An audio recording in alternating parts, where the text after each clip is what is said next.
Hey, welcome back to Smoky Ribs.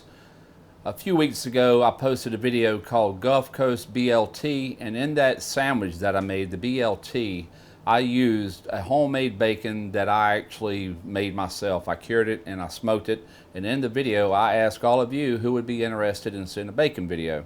And I got a great response back on that, so today is the day. There's no way in chance you will ever find bacon of this quality in any grocery store. You got to make it yourself, and that's why I went with the Berkshire pork. If you don't know about Berkshire pork, it's a heritage pig. It originates from the county of Berkshire over in England. They do raise it over here in America, also Japan, but it's not true Berkshire unless it comes from that breed from England. It's the only way it can be labeled as the real deal. So that's why I elected to go with. This is 2 pounds. I actually ordered 4 pounds, and after getting it in, I figured I would do something else with that other 2 pounds. I don't need 4 pounds of bacon, especially with all that out there in the freezer. If you want to cook backyard barbecue till you get your feel, you come to the right place. Russ Jones Smoky Ribs. Smoky Ribs. All right, now I've got a bowl here, and like I said, it don't get no easier than this. I'm gonna put the cure together. This is 1/2 cup of brown sugar. It's light brown sugar. I got 1/4 cup. Now this recipe is for 2 pounds. If you want to do 4 pounds, double it. So far I've got 1/2 cup brown sugar, 1/4 cup. This is kosher salt. All right, now what I got going in is I've got 1/4 teaspoon. This is ground thyme. I've got 1/2 teaspoon of ground bay leaf. I got 1/2 teaspoon of granulated garlic. See what I'm saying? You can't get these kind of flavors in a supermarket. Now, cracked black pepper. I'm gonna go in somewhere around 1/2 teaspoon. All right, now, last ingredient, and there's been a lot of debate over this. One ingredient is called Instacure #1. That's the brand of this, and what it actually is sodium nitrite. Toss it in there. All right, I'm just gonna give this a real thorough mix. You wanna incorporate this really well to make sure everything gets incorporated. All right, now the other bacon that I did remove the skin. That big pork belly, I sit there and work that skin all the way off. I'm not doing that with this. I want a rind on this bacon. You can always cut it off after it if you don't like the rind. I do believe we got a really good mix on this. All you wanna do from this point is take your pork belly and you simply just want to cover it, just like you would put a rub on a rack of ribs or a brisket or anything else. Now this recipe, like I said, for this seasoning is enough for 2 pounds, so you want to use all of it. It's going to require all the sugar and all the salt to really pull that moisture out and cure this meat, plus the sodium nitrite. That's the right amount for this amount of meat to keep it safe once it hits the smoker. All right, what I'm going to do is I've got a 2.5 gallon Ziploc bag.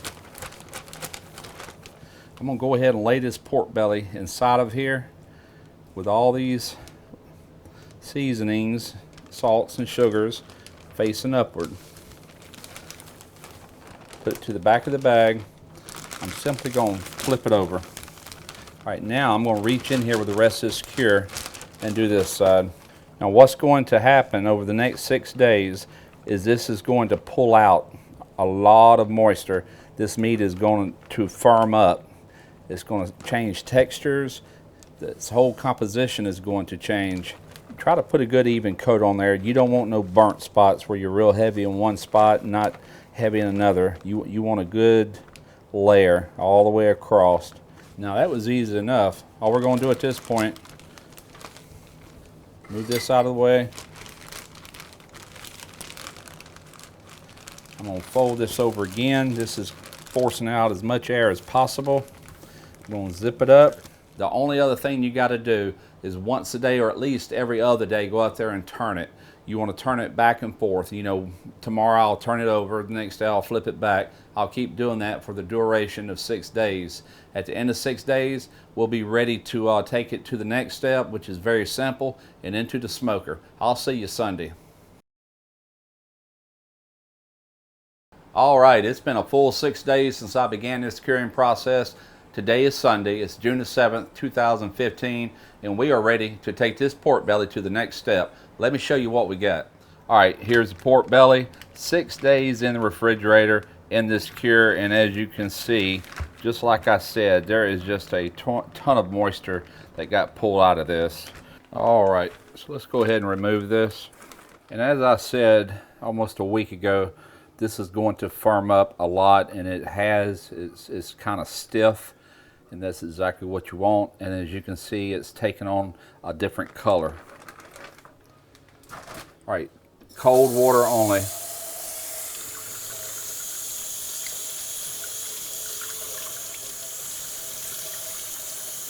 I've got it completely submerged, completely covered with water. This will help leach out any extra salts. The last thing you want is to have your bacon turn out too salty. So I'm gonna let this go for a solid hour.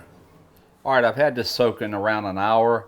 What I'm getting ready to do is I'm going to take it out of this water. I'm gonna pat it dry with some paper towels. I'm gonna place it on a rack inside of the refrigerator out in the garage. I have another full-size refrigerator out there for doing things of this nature. And we're gonna let this dry really well for at least an hour, maybe two, to where the smoke will really adhere to this once we place it in the coal smoker.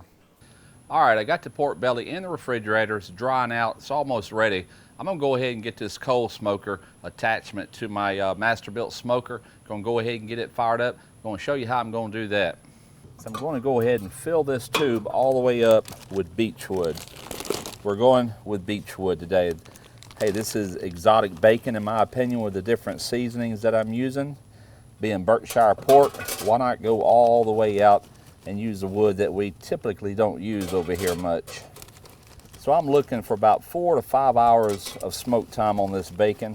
So I'm gonna go ahead and fill this chute up. I doubt it even burns half of it, but I can always utilize that later.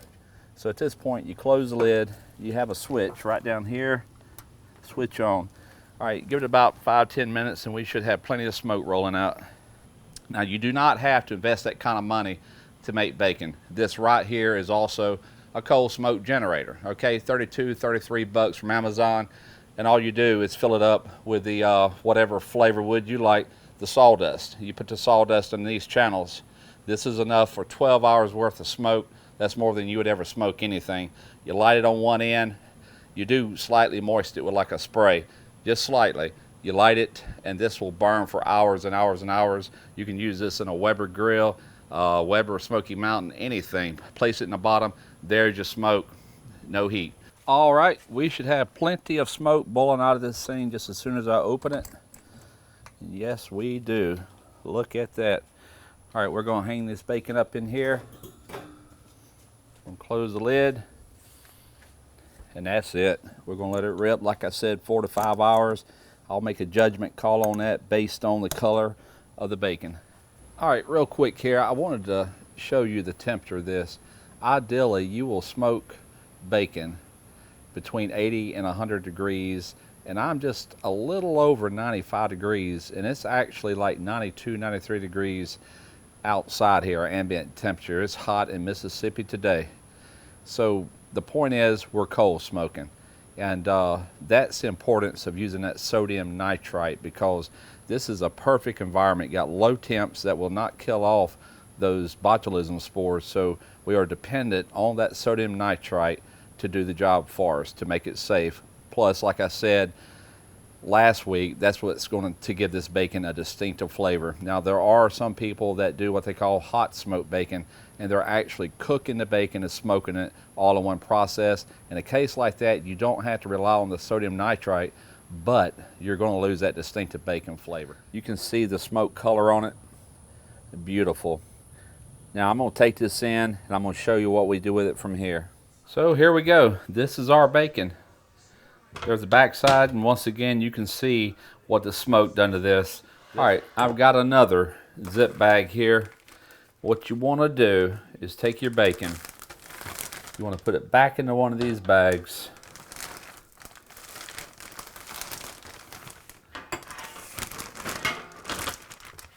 You want to close it up nice and tight. Try to get out as much air as you can. Zip it up. So what you want to do now is put this into the refrigerator for a minimum of 1.5 days. 2 days would be better. This is going to give this smoke that's on the surface of this meat time to penetrate and distribute all through this bacon, this pork belly. And that's going to make it that much better.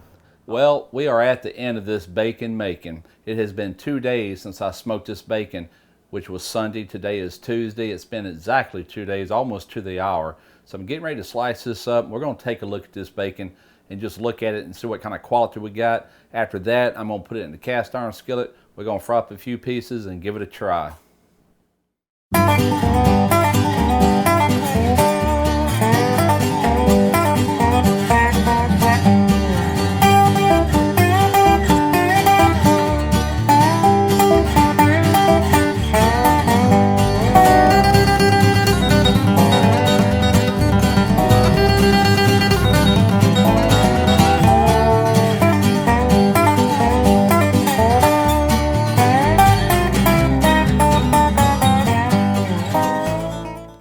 I'm only doing 4 pieces because we're not really cooking nothing to go with this. This is strictly just to see how we done here. What kind of flavor we're going to have. I hope you can see just how easy this is to make. Beautiful results. You don't have to use Berkshire pork like I did in this video to make bacon. But I think I've already expressed the high quality of it. And every now and then you just got to treat yourself. To me, it's worth the extra money. And it's really not that high. I think I paid $33 for the 2 pounds. Now I remember just a year or two ago, 1 pound of what they call, you know, premium bacon in grocery stores running like 9 something a pound, already sliced, already smoked. So 2 pounds of that would have been right at $20 with tax and all, been over $20. So, you know, for a few bucks more, you can get the good stuff.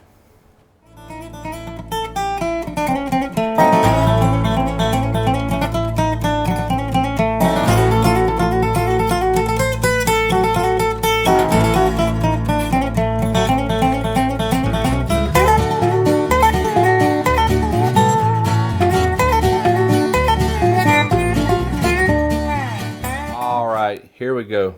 Check it out. I can't lie. I cooked 4 pieces. I've only got 3 pieces left. I tell you what, this is everything that I hoped it would be and much, much more. Good bacon that you buy in a supermarket right here. This bacon way up here. I promise you, you will know the instant that you taste this that this is high quality. The Berkshire pork, I don't know, I can't explain it. But with the seasonings I use, this is absolutely delicious. I hope you give it a try. You see how easy it is. You don't really need a lot of specialty equipment to do this. All right, hope you enjoyed it. Till next time, smoke your ribs.